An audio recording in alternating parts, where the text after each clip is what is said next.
Knox Country Podcast Edition. I've always been around great songwriters and artists my whole life.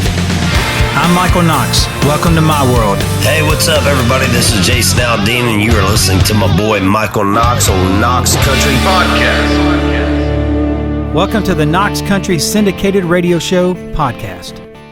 Cool, guys. I have Erik Dylan here today, and big up-and-coming independent artist. Just released his second album, or did you have one before your current one? This is number 2, this second album. And What's the name of this project? This one's called Baseball on the Moon. And you got some visitors on this record. I do. I got my buddy Luke Combs to sing on the title track, and then I got my buddy Steve Earle to cover one of his songs off the Guitar Town record, Someday. So that was cool. So what's your relationship with Steve Earle? I have been a super fan of Steve Earle since I was a little kid in Kansas, and fortunately got to write with Guy Clark before he passed away, and met Steve through Guy, and that just kind of led us into the studio eventually together. So it was cool. But I've always been a fan of that Texas writing, the Guy Clarks, the Jerry Jeffs, the Steve Earles, Towns Van Zandt, named my little boy Towns, so, you know. Yeah, now, but I mean, Steve Earle is a hard guy to get to. He just don't pop up on a lot of people's stuff, you know. So that's got to be awesome to get him on your project. Yeah, he said the last time he sang backgrounds was on Lucinda Williams' Wheels on a Gravel Road record. Wow. So, yeah, so that's pretty cool. All right, now Luke Combs is a buddy of yours. Y'all, he's on this project too, and you're writing with Luke, and you're kind of part of that next generation songwriters, and Luke's that next generation artist. I mean, yeah. Where did that relationship spawn from?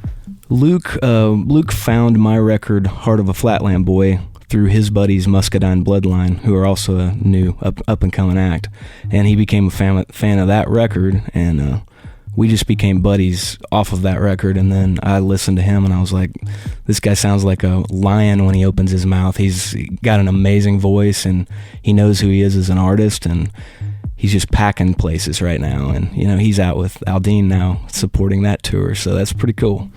So tell us about the song you did with him. Was it a co-write? You know, which one is it on the record?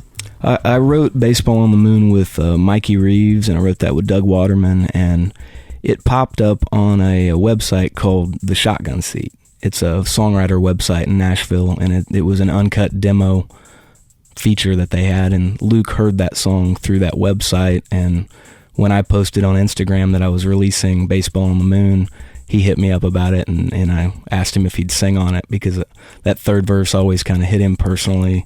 And it's about a guy bringing a guitar into Nashville and everybody telling you can't do it, and he did. Where was he in his career at this time? At this time, I mean, Hurricane had already went number 1. So he was... Yeah, and the second single was charting. And yeah, he could have been doing a million other things, so it was really cool for him to want to do that, yeah. But Luke's always been a guy of his word and helped out his buddies, and he remembers the guy that helped him out when he wasn't Luke Combs. So, but that's what I love about this town. I mean, we have a specific core group of guys that we all came up together, and that's what we're all having some success now, and that's a good thing, and we're all sticking together.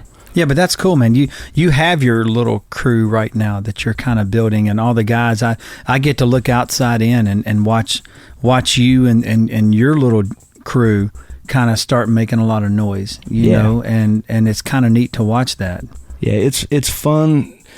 I enjoy the process of writing. I love writing songs, and I see a lot of acts that are doing 500 tickets in Alabama or Georgia or somewhere that maybe are ready to take that next step.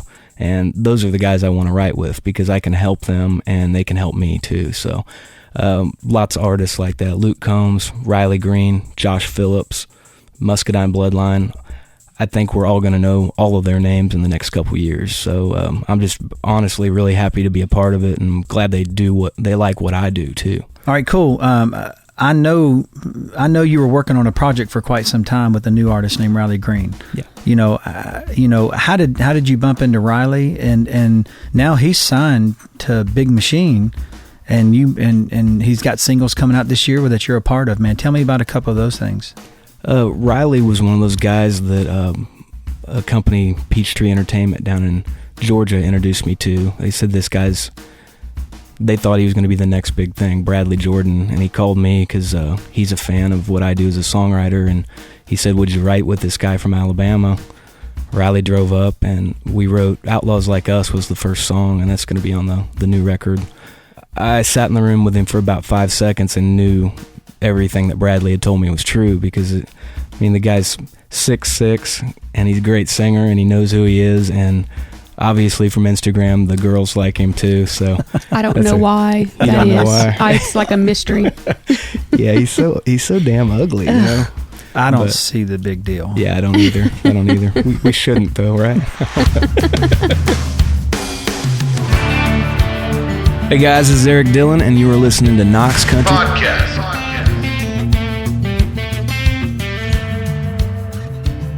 You have his first single?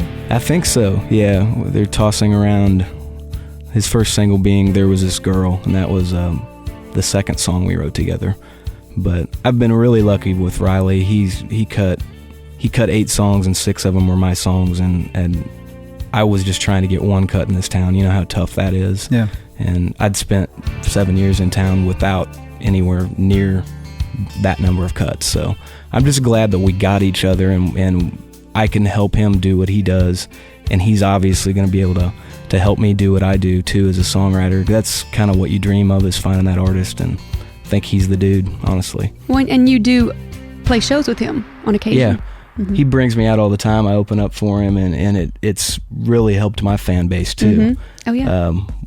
I get up on stage and do most of the songs we write together, so after a while he's like, man, you ought to just stay up on stage, because I think most of them are your songs.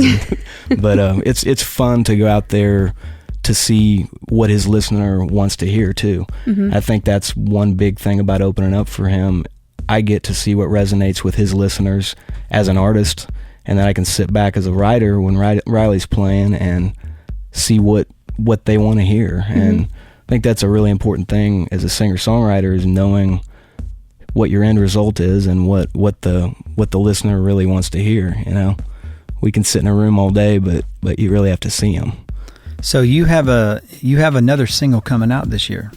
I do, with Big Machine artist. Yeah. Josh Phillips from Big Machine. It's a tune that I wrote with Randy Montana and him, and it's called In a Bar Somewhere. I love that song too. How did that go about? Randy found Josh Phillips, and Randy called me and said, hey, there's this guy that I think he's going to do something. We should write with him. I've been writing with him. And Randy got the production gig on that with Jonathan Singleton. So, and our song ended up being the first single. So, In a Bar Somewhere, man. Knox Country Podcast Edition. Some of you know me as a record producer for acts like Jason Aldean and Thomas Rhett. Others know me as the son of rock and roll legend Buddy Knox, Party Doll fame back in 1957. I'm Michael Knox. Welcome to my world. You're listening to Knox Country Podcast. Hey, this is Keith Urban. What's up, y'all? It's your boys here, Florida Georgia Line. Hey, this is Little Big Town. And you're listening to Knox Country. You've entered Knox Country. Welcome back to the Knox Country Podcast. Now, the first thing I ever heard you do was a song called Pink Flamingos. Now, I saw a video. What was that? Was that like a little independent video you made and stuff like that? Because that's how I found it, was on YouTube. Yeah, we shot an indie video with it, and I got all my buddies to get in the video. Emily Earle's actually, she's Becky. She's the one with the shotgun. But yeah, we had a lot of fun with that video. I didn't realize that CMT really didn't want to play a video that had guns, beer drinking, and talked about murdering a guy, though. So we didn't. I don't think it was a wasted $2,000, but I think I enjoyed watching it. Well, hey, you got discovered. Yeah, and that's how you saw it. There you go. Yep, that's the first thing I saw on you before your record came on my desk for me to review about working with you. You know, that's cool. That was the song, because I knew that, because I looked on the back and I was like, I know this, you know. And then Shalacy goes, no, you got to hear that I know that song, and that's awesome. So it kind of came about very organically that way. Yeah, that video was. I really wanted to just have something out there on YouTube with that video, and you can tell we had a lot of fun shooting it. It's just got Driver Williams from Eric Church's band in it, and it was a good time. So. I love the song. Love the song. It's like a hardcore version of Goodbye Earle from the Dixie Chicks. We wanted to disguise a murder ballad as like a kind of a feel-good song. So it's a feel-good song. You start bobbing your head, and then you go, "What's he talking about? Yeah. Oh, he just killed somebody." In this song. And you're like, you're jamming to it, and you're like, wait a minute. I don't know. As a writer, I like to write about things that other people maybe don't want to write about, because I grew up in Northeast Kansas in the middle of nowhere, and bad stuff happens out there. You just it's real. But it's real, yeah. Well, I like talking about the things that go on between Monday and Friday sometimes, not just all about the party out there. Okay, I'm going to put you on the spot, because you have to tell the story of going back home and hunting with your dad and what you did. I can't. You have to. I know way too many game wardens. Oh. That's great. That's great. Hey guys, it's Shalacy. Check us out on the web at knoxcountry360.com or on Facebook, Instagram, and Twitter at knoxcountry360.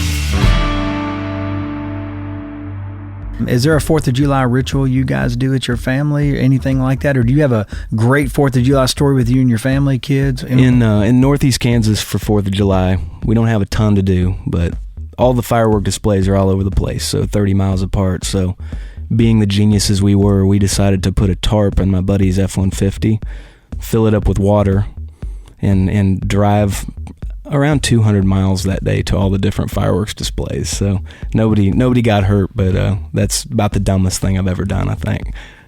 Driving 55 with a bed full of water in a F-150.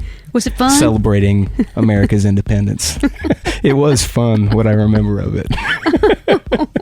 We were just hoping the tailgate didn't fall down. Oh my God. Eventually. I'm sure your kids, though, enjoy the 4th. They will never know about they'll never know about the... Well, not the tarp and the truck. No, yeah. They will, yeah. Towns and Hawk, do they like, fireworks, sparklers? Towns love sparklers. Hawk's one, so we're probably going to give him the poppers. But we usually go back to Kansas. My family has a farm, 500 acres in the middle of nowhere, and we can watch firework displays from 2 hours away from the back porch. So we can watch about 15 different celebrations. It's kind of cool to do that. So maybe we'll do that this year. There you go. No tarps and trucks or anything like that. Yeah. Keep it G. Awesome. Thanks for stopping by, Eric. We appreciate it, brother. Thanks, Knox. Knox Country. Thanks for joining us on this episode of the Knox Country Podcast. Special thanks go out to co-host Miss Shalacy Griffin and producer Donnie Walker. See you next time.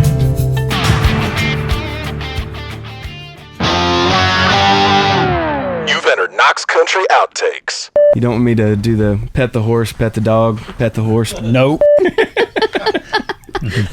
We won't use it, but yeah. We won't use it. Hey guys, you're listening to my boss and the worst radio guy in the world, Michael Knox. That's awesome. No, it isn't. It's great. I didn't say my name, so you can't hold me to that. Knox Country Podcast Edition.